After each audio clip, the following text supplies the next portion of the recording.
और आइए अब बात करते हैं आज़ादी के सफ़र की। आज के एपिसोड में हम बात करेंगे अमेरिका के सैन फ्रांसिस्को से 1913 में प्रकाशित साप्ताहिक पत्र गदर की। साथ ही बात करेंगे केंद्र शासित प्रदेश पुडुचेरी की, जो आज ही के दिन 1954 में फ्रांसीसी उपनिवेशवाद से मुक्त हुआ था।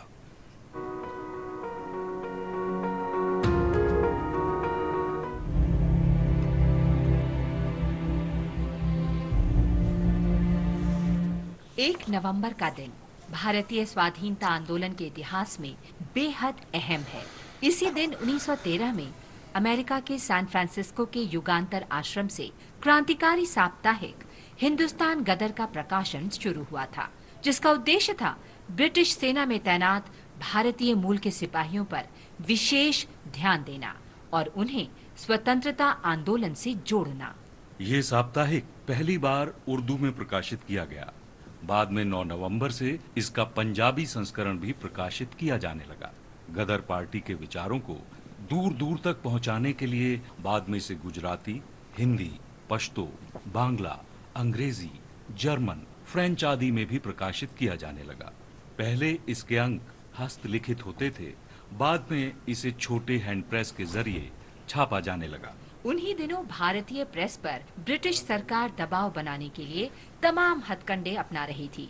उस दौरान ये साप्ताहिक ब्रिटिश प्रचार का मुकाबला करने वाले महत्वपूर्ण प्रकाशन के रूप में उभरा। हिंदुस्तान गदर में प्रकाशित होने वाले लेख शुरू में प्रसिद्ध क्रांतिकारी हरदयाल लिखते रहे, जबकि उसकी छपाई करतार सिंह सराभा के जिम्मे थी, जो उन दिनों यूसी बर्कले के छात्र थे। जिस जहाज से साप्ताहिक की प्रतियां भारत भेजी जाती थीं, वही गदर समर्थकों और अप्रवासियों को अमेरिका लाता था।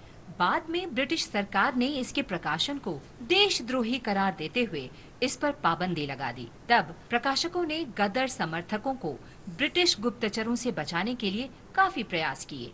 1000 से अधिक सदस्यों के नाम याद कर लिए गए थे, ताकि कोई भी सबूत ब्रिटिश सरकार के हाथों में न पड़ जाए।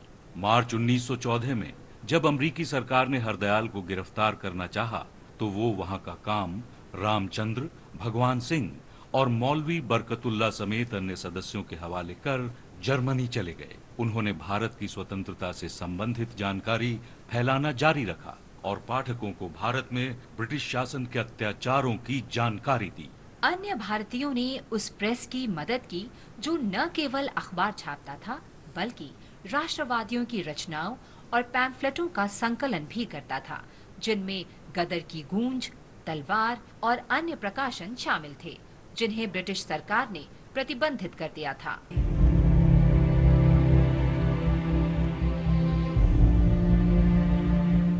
आज ही के दिन 1954 में केंद्र शासित प्रदेश पुदुचेरी फ्रांसीसी उपनिवेशवाद से मुक्त हुआ था। 15 अगस्त 1947 को स्वतंत्र होने के बाद भारत ने पौंडीचेरी के भारतीय संघ में एकीकरण का आह्वान किया। भारत ने जून 1948 में फ्रांस से एक समझौते पर हस्ताक्षर किया, जिसने लोगों को क्षेत्र की राजनीतिक स्थिति निर्धारित करने का अधिकार दिया। हालांकि अक्टूबर 1948 में पौंडीचेरी, कराईकल और यनम के नगरपालिका चुनावों में एक को छोड़कर सभी नगरपालिकाओं में फ्रांसीसी समर्थक समूह फ्रेंच इंडिया सोशलिस्ट पार्टी के प्रतिनिधि निर्वाचित हुए। नए पार्षदों ने एक बैठक में फ्रांसीसी सरकार द्वारा दी गई स्वायत्तता को स्वीकार कर लिया। हालांकि मार्च 1954 में कार्यकारी परिषद के सदस्यों, पौंडीचेरी के महापौरों और आसपास के 7 कम्यूनों ने जनमत संग्रह के बिना भारत में विलय के अपने निर्णय की घोषणा की।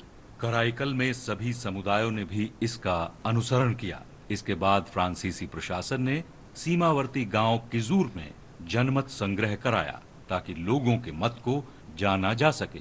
18 अक्टूबर 1954 को नगर निगम के पार्षदों और विधानसभा के सदस्यों ने भारत में विलय के पक्ष में अपना फैसला सुनाया। भारत में 4 शेष फ्रांसीसी बस्तियों के वास्तविक हस्तांतरण के समझौते पर 21 अक्टूबर 1954 को हस्ताक्षर किए गए थे और ये 1 नवंबर 1954 से लागू हुआ। फ्रांस और भारत ने एक संधि की, जिससे फ्रांसीसी प्रतिष्ठान पौंडीचेरी, कराईकल, माहे और यनम भारतीय संघ में शामिल हो गए।